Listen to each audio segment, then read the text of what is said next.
There are moments in every person's life when they face intense adversity. They're crucibles that forge who they become as individuals and as leaders. Now more than ever, we need leaders who are called to a higher standard, focused on leaving it better than they found it, and paying it forward to the next generations.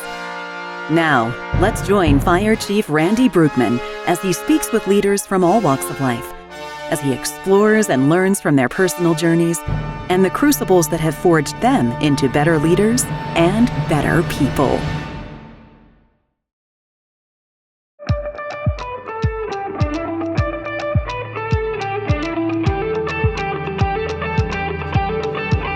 Welcome to another episode of the Leadership Crucible podcast. Today, it's a pleasure to have on the show Captain Shane Brown of the Fresno Fire Department in California. Shane and I actually worked together in the city of Fresno for several years. Shane has over 24 years of fire and public service experience in various roles. He is a registered state fire training instructor and currently serves as a training officer. Shane also has extensive experience in specialist units such as water rescue, hazardous materials, and fire investigation. Additionally, he holds a U.S. Coast Guard 100-ton captain license and has responded to major fire and emergencies across the United States. Well, Shane, welcome to the Leadership Crucible podcast. It's great to see you. Thanks, Chief. Excited to do it with you. Well, we've had the opportunity to work together for several years, and at one point you found yourself at a crossroads in your journey. Could you tell us a little bit about that story? Well, I got into the fire service pretty young. I found it kind of almost by accident. I was a personal trainer down in Huntington Beach and had a bunch of little odd jobs as a teenager out of high school. And I met a firefighter from Fountain Valley and kind of explained to me what the process was. And so I actually did a ride along with them, and I said, man, you knuckleheads get paid for this? This is all right. So I went down the next day and signed up at Santa Ana College for the fire tech program. So completed the core program, went through the academy, and then the very first test I took was Fresno Fires, and I got hired. So I was a young kid coming in the fire service, and Fresno was a department in a severe state of neglect when I got hired there. They incredibly busy, ran a ton of fires. But as a young, motivated person, excited to be part of the fire service, within a few years, it started getting really frustrating because the department just was so stagnant. And then you came along and started leading the department, and all of a sudden things changed. We started growing. Fire stations were being built. Staffing was getting added. It was an exciting time. But as I'd never been married and I had no kids. And at that point, I think I was getting into my late 20s, not that that's old or anything, but I had about 8 years in the fire department. And I had seen several of our retired members going off the job, just beat up, bad knees, shoulders, hips, cancer, basically passing away 2 years into retirement after serving 30 years in a pretty tough city. And my old man, he'd been a cop in East LA for 25 years, and he had to retire at 47 with a bad back. And it was the worst thing that could have happened to him, because then he had no purpose. And he was a good dude and everything, but it just, those were really profound experiences in my life. And it just made me question that, what direction did I want my life to go? Obviously this career is amazing. It affords us all kinds of opportunities, and, the pension is amazing and everything else. But I was 29. I had a house. I had rental houses. I had boats. I had all the stuff that typical firefighters get. But I wasn't married and I didn't have kids. And my head was in boats all the time. Was all I thought about was being on boats. And I read a book called Sailing Around the World Alone by Joshua Slocum. He was the first person to document sailing around the world by himself. That was in the 1800s. And just a fascinating story. And I thought I could do that. And so I taught myself how to sail. I grew up on power boats and, scuba diving and spearfishing when I was a kid, things like that. But I'd never sailed a boat. So I bought a little 14-foot sailboat, started sailing the lake here nearby. And then I just kept increasing the size of boats I was sailing. And then by the time I was 29, I came to that crossroads you're talking about. And I I made a decision to resign from the fire department. Probably one of the hardest things I've ever had to actually choose to do. I sold everything I owned and I took off. And prior to the actual decision, yeah, I had taken 3 months off from work through various trades and holiday and things like that. And I had told all my friends my intention was I was going to go see if that boat life was for me. Because, there's a lot of things that sound real romantic and amazing, and then you go do it and it's not all it's cracked up to be. So I tried to be somewhat responsible about the decision and not be too impulsive.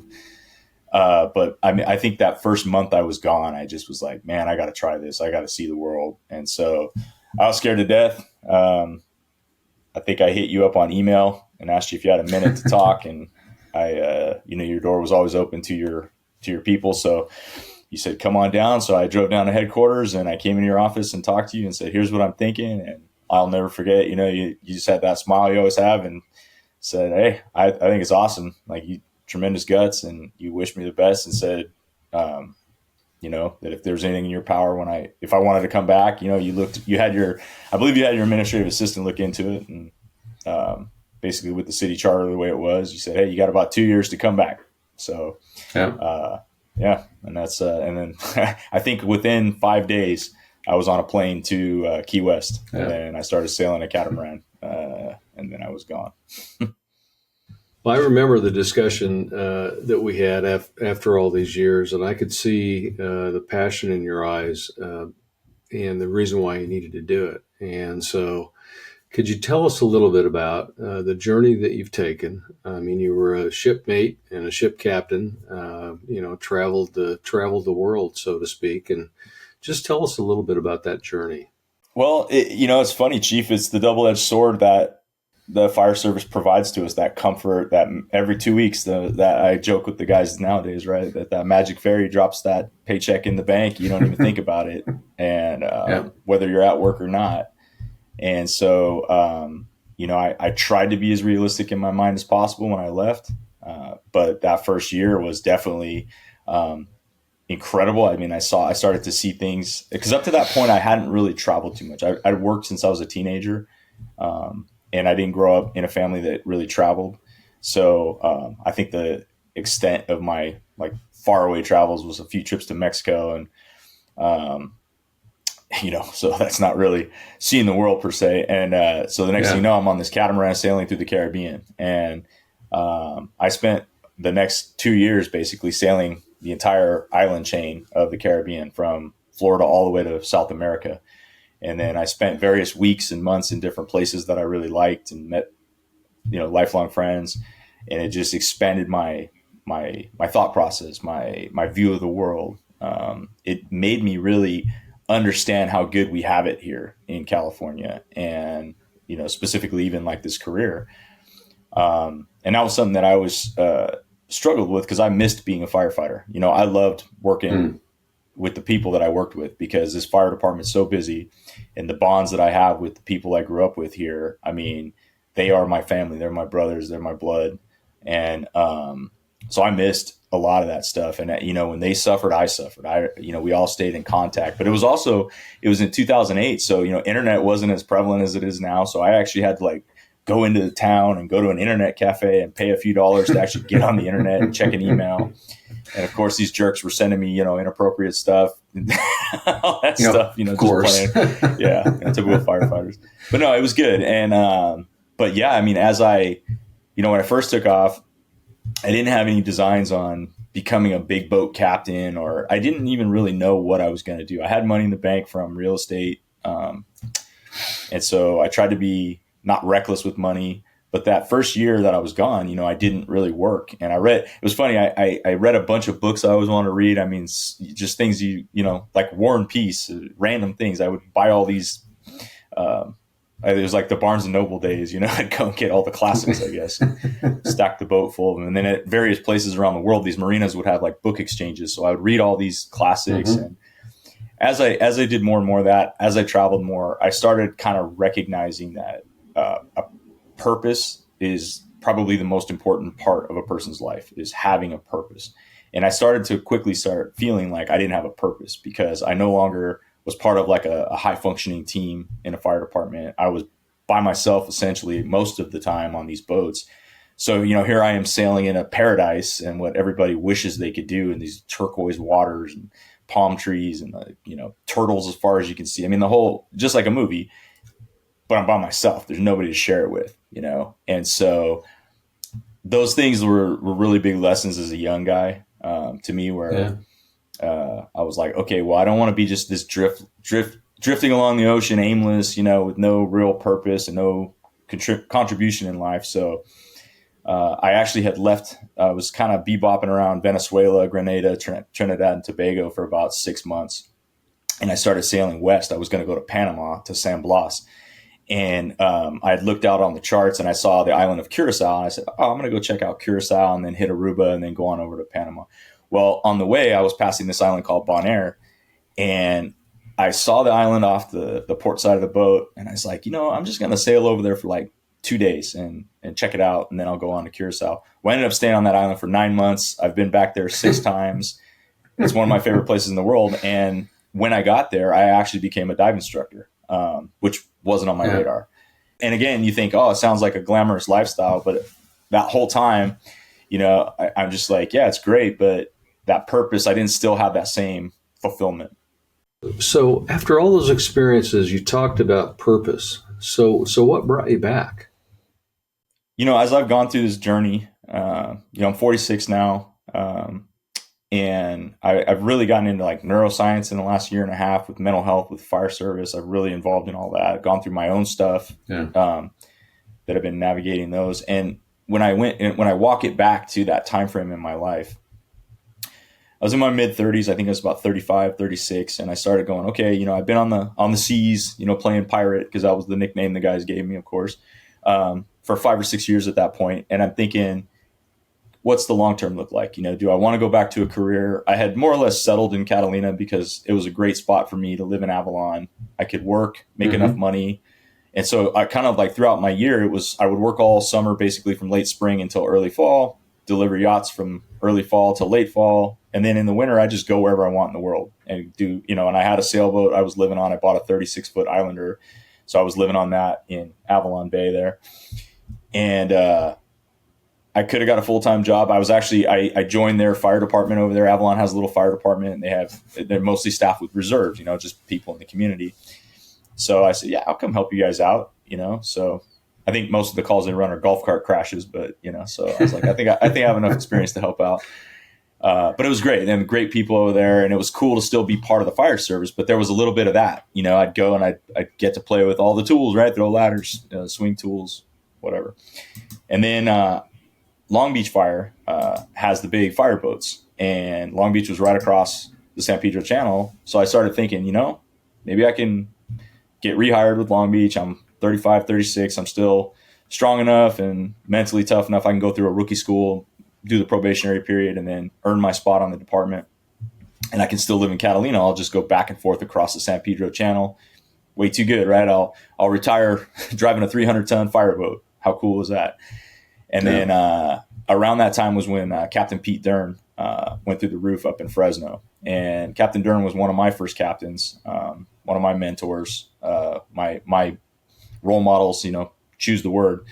And the moment that happened, my phone blew up, and with guys from Fresno calling me, and I was in the car en route up here, and I was able to see him that night, after his first of many, many surgeries. And I think that's kind of what probably set me on the path to come back, because I knew like Fresno was home. I had gone to Long Beach and kind of worked with them in an entry program they have, and really gotten to know a handful of their guys. And I was like, man, I really like this department. Their culture's great. It's actually, we joke, they're very similar to Fresno. I called them Fresno by the Sea, and then we called Fresno Long Beach North.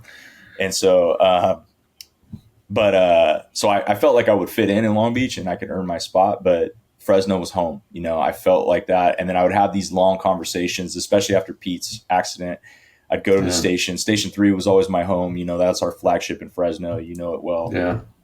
So a lot of late nights, way too much coffee till 2, 3 in the morning, and having these conversations with the guys and just being like, this is where I belong. And so that's essentially what put me on this path to come back, because I kicked the tires on several other options for career paths. I even considered being a cop at one point, talking with my dad, and it was kind of this was 2017, 16, 17, because Pete's accident was in 16. So I guess it would have been 2015. Sorry. So things weren't as bad for law enforcement as it is now. But ultimately, at the end of the day, I like through all that kind of looking around, I just like I'm a Fresno firefighter at the end of the day. That's how I felt in my heart. So the second time around, how was it different? How was your experience different? Well, the department that you left was so much, like the trajectory and the growth in our department was so much that when I came back, it was we had absorbed North Central because you'd negotiated that merger and everything. So like the department was just much bigger. And then, as I said, I'd been gone when I did the math. Right, I resigned in you and I talked in, I think it was January of 2008. And so I came back in October of 16. So when I did the math, it was almost 9 years that I was gone. So it was a significant amount of time. We had a new fire chief with Chief Carrie Donis, which when I had gotten hired, she was a firefighter. I hadn't really known her she'd made captain, and then I think you had bumped her to DC and when you expanded prevention and training, because our infrastructure was so small when you took over that we had to grow. I mean, it was one of those things that it just we didn't have enough people. So coming back and seeing the new people, the new faces, the new places, and then following the Sart report, there was a big push on the change in the culture of the Fresno Fire Department. So safety was just kind of like such a huge emphasis. Whereas when I came on, the majority of the people in the fire department were from the Vietnam era. They were the tough old salty cats that just, they'd all seen it all, done it all. And we only had 16 stations at the time, but we were still rocking and rolling and burning all the time. And there just wasn't really like great morale. And then now you come back and Chief Donis is banging through the whole Sart report, getting all those recommendations, chased down. Multiple people are involved. There's a command and control committee, all just basically like becoming what I consider now like a professional organization. Whereas I think when I came on the department, like we were a professional fire department, but all those things that are necessary in an organization this large didn't exist. And so having to navigate that, learn that, and then also remember that it's like, hey, there's an evolution to becoming a probationary firefighter. And just because you have the experience, because I loved being an engineer, but it wasn't, that's not how the fire departments are structured for me to come in and say, well, can I just take the engineer's test and show you I can do this again? So knowing your role, knowing how to stay in your lane, having the other rookies looking up to you as a mentor, but also in the field, having to walk that line of not stepping on toes of people who are truly in those mentor roles. So it was a constant balancing act. And then, as I said, I think just the wake of what we call the Cortland incident when Captain Dern fell through the roof was just it was still reverberating through the department when I got back. Well, let's delve into that just a little bit, because I think that I mean, of course, for the fire and emergency services, any time that you have a significant event like that, where you have a significant injury like Pete had, it reverberates throughout the organization. But the same thing is true for any organization when they have something significant happen. And so you talked about the Sart report, and just talk a little bit about what the organization went through at that time, just from a perspective of somebody that was still in the field doing it every day. Yeah, well, when I came back on, the Sart was still being built and kind of finishing up. And I gave, when I look at it now, I give Chief Donis credit for recognizing that she needed to go outside, not have an internal audit done, and let other people come in and tear it apart and find out the good and the bad of the Fresno Fire Department. And when you read that document and you can kind of see, like, because I've always been boots on the ground, I've always worked in the stations, so I know what's going on, I know what we do on calls. I would argue that in the early 2000s, we weren't reckless. I think there's a mystique that goes with, there were cowboys and we're, it's the Wild West and it's this and it's that. And it's like, I think we're just so busy that, there were corners that were cut that you didn't see as a problem, such as things like seatbelts. I mean, that's one of the low hanging fruit ones that was an initial immediate recommendation out of the Sart was, wait, you don't wear seatbelts?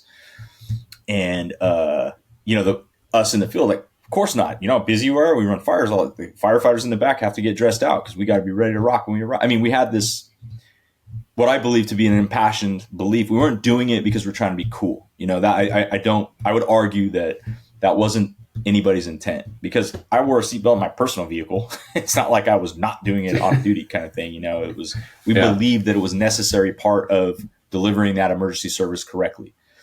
Yeah. Not saying it's right, but I will defend the guys in the field that wasn't done as it certainly was an affront to administration or anything like that. It was simply just like, we believed it was the right way to operate.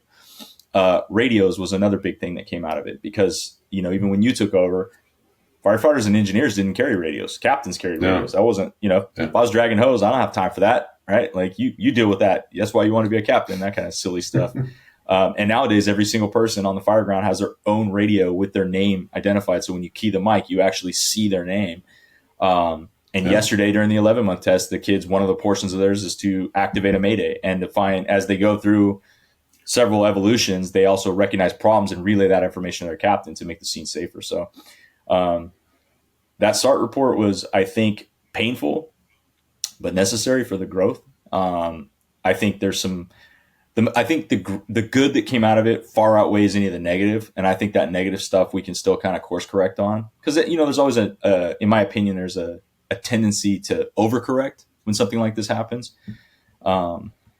And I think we're finding that balance where I personally felt like there was a little bit of an overcorrection in terms of like almost like a safety obsession, where at first it was what I call like the glove police, where you just, everyone's looking around like, hey, you're not wearing your gloves. Like, I'm not even doing anything. I don't need to have my gloves on right here. Like we're supposed to be professionals. We should know when we're supposed to be doing these things. And I'm all for accountability and I'm all for safety, but I feel like there needs to be the balance. And I think we found that, but it took a little while. And it just, even the policies were something else. I mean, when they look through, we're still trying to figure out the best way to policize things so that we're in line with all these different organizations, whether it be NFPA, the state fire training system. I mean, we're an accredited local academy.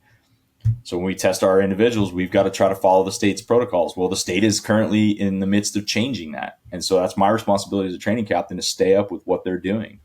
So I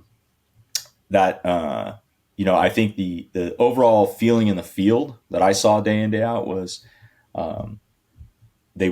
most of the people in the field were happy that the Sart report identified these things, and nobody questions seatbelts anymore. That's a standard now. And I'm 100% honest about that. I have no reason to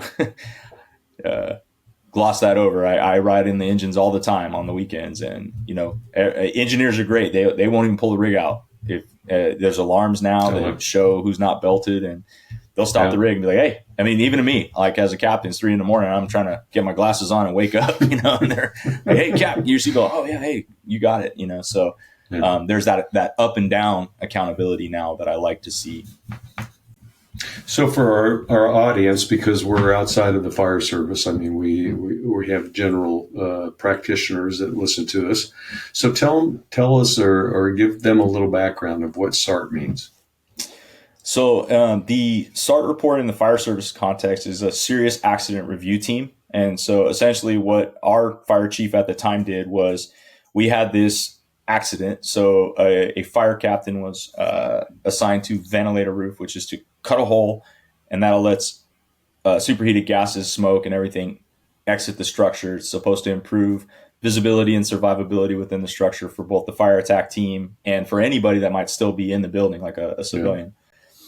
Unfortunately, he walked over a residential garage that had been converted to a living space illegally. It had unprotected members, so the rafters and all the structural members had no drywall. There was nothing keeping the fire from impacting them, and it's lightweight construction. So Pete's a big man. He's about 6'2", about 200 pounds, and with his gear on, he's probably a bit at 250, and just one bad step and he went into the roof. So that is a serious accident. He was probably 10 seconds away from being a fatality because fortunately we have aggressive firefighters, and two of them that were interior at the time were able to get to him quickly and get him out of there. And I think it was about 90 seconds roughly.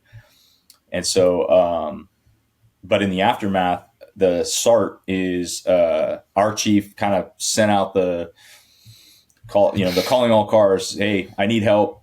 I'm looking for experts, and we want people coming outside that don't wear our patch, that don't have our badge, because we're biased towards our people, our culture, our policies. And we're going to be open source with everything. We want you to scrutinize the agency. We want you to find our processes, our policies, our guidelines. We want you to tear them apart, good and bad, and then come up with recommendations. So, all of your experiences, what lessons would you share with others from going through what you went through? When I got back on the fire department, I knew I was probably going to promote back to captain, because I've always been in leadership roles my whole life. I've always been a captain of a team, or in some either formal or informal leadership role. But I think probably that we talked about purpose. I believe very much that a purpose-driven life is important. There was at one point when I lived in Catalina, I rented a little apartment for a bit from a 96-year-old man who was like one of the original boat captains over there. The guy was epic. And I came home one night, and I was a little early, and I saw the trash cans were still out on the street, so I rolled them in for him. And I remember the next day he caught me outside, and he goes, "Hey, don't roll the trash cans inside." And at first I kind of took it like, well, just like I'm a young man. That's my, that's a sign of respect. I didn't say these things, but in my mind, I was going through that. And I sat in that for a while, and then I realized I'm like, he's 96 years old, rolling those trash cans in and maybe pulling a couple weeds and just doing a little lap and grabbing the mail. That's part of his morning purpose. And although that to me, that may seem like a chore, when you get to that age, so that always stuck with me. And then when I translated that into my own personal life, I wanted to make sure that the things I was doing were like fulfilling me. And then when I got back into the leadership role, because I'll tell you, Chief, I actually waffled for a bit. I took the engineer's test right when I got off probation as a firefighter. And for anybody out there that does, an engineer drives the fire trucks and the engines. So I was driving, and that's my favorite job because driving is the best, right? How much cooler can you get than driving a 40 or 80 ton rig, down the street, lights and sirens, rocking and rolling, having a great time. And you're a very important part of a fire scene and any call. Oh, yeah. So I actually didn't take the first captain's test I was eligible for because I wanted to be in the right mentality. And so when I did take that test, Chief Donis at the time, she expected her captains to come up with an expectation sheet, right? Crew expectations. We sit down at the coffee table, and as a firefighter and an engineer, I had a handful of captains that I really respected and that mentored me, and they never formally sat down with a paper and laid out their expectations. So I was of that opinion too. Like, hey, these are professionals. These are alphas. I don't need to tell them to do these things. Like, I don't need to lay out my expectation. And I told Chief Donis this, I said, Chief, I'm not going to do that. I don't agree. I don't think that's so we had a good conversation, and she goes, well, what are your expectations? And I said, I have one. First, you got to care. That to me, because I thought about it so much, I don't have to tell you to be safe. I don't have to tell you to have fun. I don't have to tell you to do the right thing. I mean, those were the core values that you set us on when you came to the organization and said, we don't have a mission. We don't have values. We don't have a vision. We don't have anything. So all those things are still supposed to be guiding the principles of how we build this organization. So either we get rid of them, because if I have to reiterate that to these guys, then something's wrong, or we revisit them more often and we look at each of them and how are we fulfilling those statements. So all that kind of like those roads kept coming back into first you got to care. And that goes back to a salty old boat captain I worked for. I was his deckhand and he was an old Irishman. They're just tough as nails, all sun beat up from the 40 years on the ocean. He's always smoking a cigar, and we always joked, he didn't talk, he growled at us, And so one day I was all pissed off because as just like we do in the fire service, right? You always leave it better than you found it. So when I'm on the boat, man, everything's dialed. The knives are sharp, the ropes are put away, everything, the chain is over here, tools are where they belong. So I don't care how dirty and greasy and gnarly the job was. When we're done, put it back where you could eat off the deck, right? But the other deckhands weren't like me. And so I'd come on after them and the boat would be trashed. And one day I just got super pissed and I was yelling about, why won't these guys? And he said that. He goes, Shane, first you got to care. And again, it was one of those things that I remember him saying it, but I mulled it over for years. And I was like, that's brilliant, because you can complain and you can give me all the paperwork you want. You can tell me, Chief, that Shane, your job depends on this. If you don't do this, I'm going to fire you. I'm going to do whatever, right? If I don't care, I'll check the box, but I'm not going to follow through. I'm going to have no ownership. I'm going to have no personal stake in the game. I'm just not going to care. So I might as well not even do it. And so it was funny. She liked that. And then she goes, well, still sit down and write it out, So I did. And it, organically grew. And that was, those were those lessons I learned. Was like, and I say that to people all the time still. It's like, do you care? That's what I want to know first. Because if you care, then I probably don't need to tell you too much, because you won't leave the rig dirty. You'll cook good meals. You'll clean the station. You'll empty the trash when it needs to be emptied, which translates out to the field and how we provide service to the public. You're going to treat a person the way you want your mother treated. Because I won't tolerate when we go to a call and, if it's 3 a.m, how many calls you go to for the flu, and you're just, you want to be like, dude, really? You had to call at 3 a.m. You couldn't call at 10, those things. But I tell my crews all the time, I'm like, hey, I want you to think of that. That's your mother. Would you tolerate the way you just spoke to that person if somebody spoke to your mother that way? And it's just trying to keep ourselves on that track. And I'm guilty too. There's times I have to step back and collect myself on that, but I try to have that be my compass heading is, my passion and me caring about this, that my name is on it. I want others to kind of I hope it spreads and it makes people want to care as much as I care.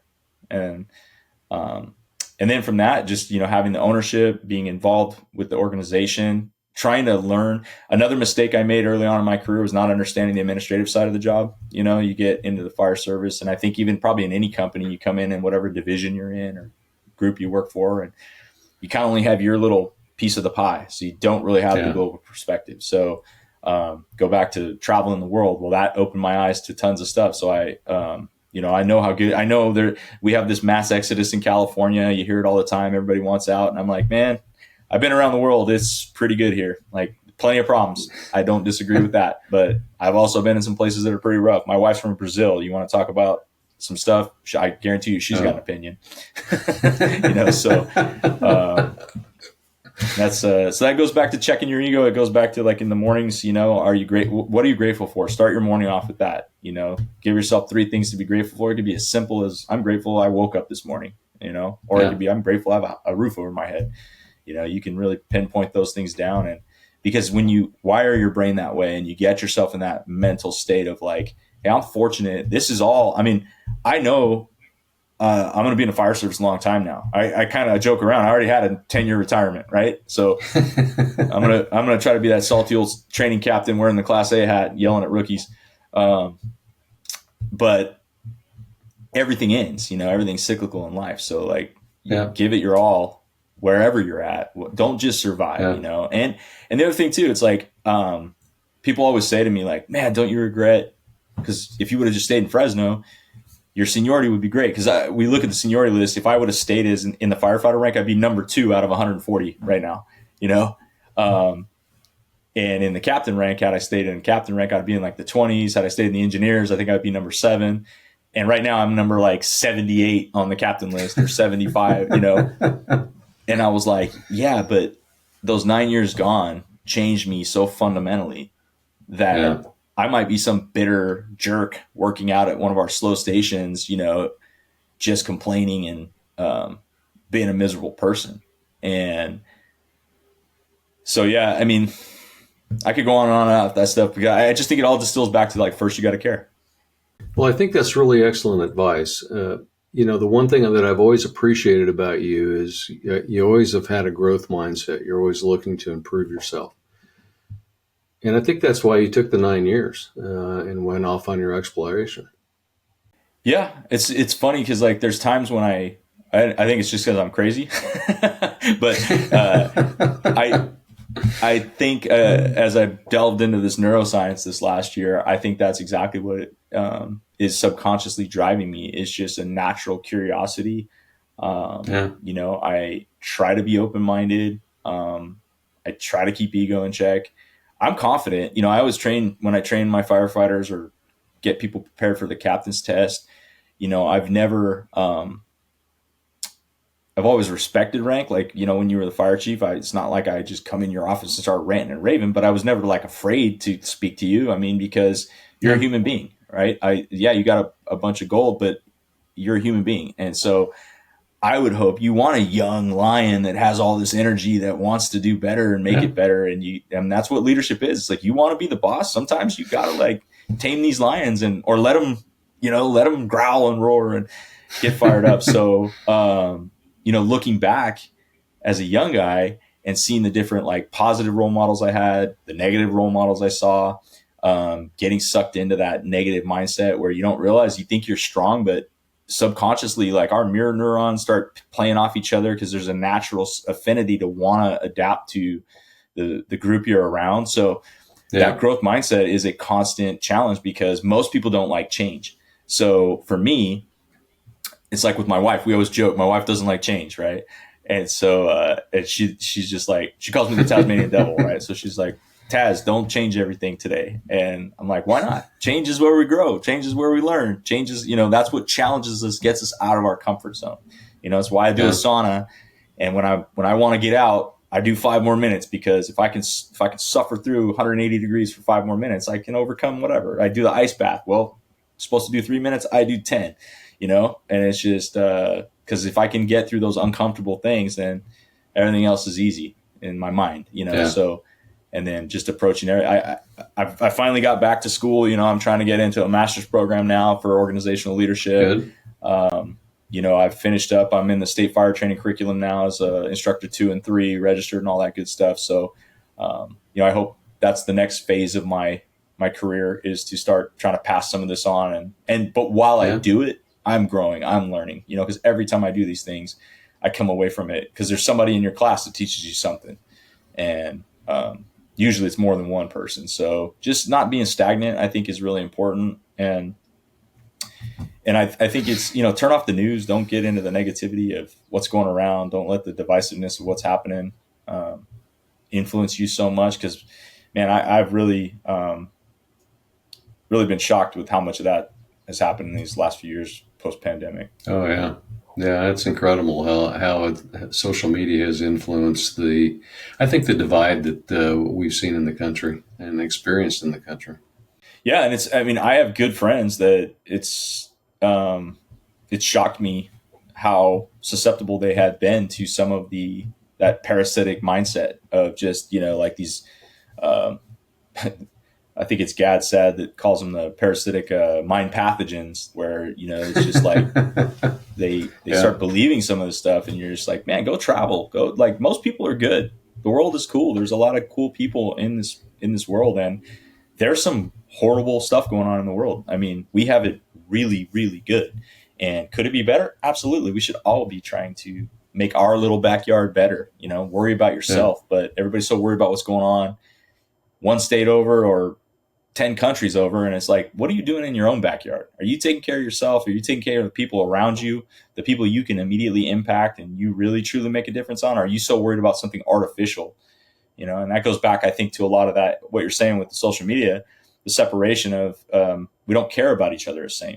There's this weird kind of almost like interaction with the phones and computers to where you then disassociate from that sort of tribal interaction that we have in our DNA, where you connect with people, and when you connect, we survive and we grow and we get better. And it's like trying to get back to that mindset on some of these things, I think that's a leadership responsibility as well. Yeah. Good perspective. Shane, thanks a whole bunch for being with me today. It's it's always fun to just to sit and chat with you and get your perspectives on things. And thanks for sharing your journey because it's pretty unique. I appreciate you having me on and even thinking of me. I've listened to the majority of your podcast with these other leaders, and I was very humbled to even be invited. So thank you. Thanks for listening to the Leadership Crucible podcast. If you have a story of adversity you'd like to share, we'd love to hear it. Join us next time as we continue to explore how to live lives of success and significance.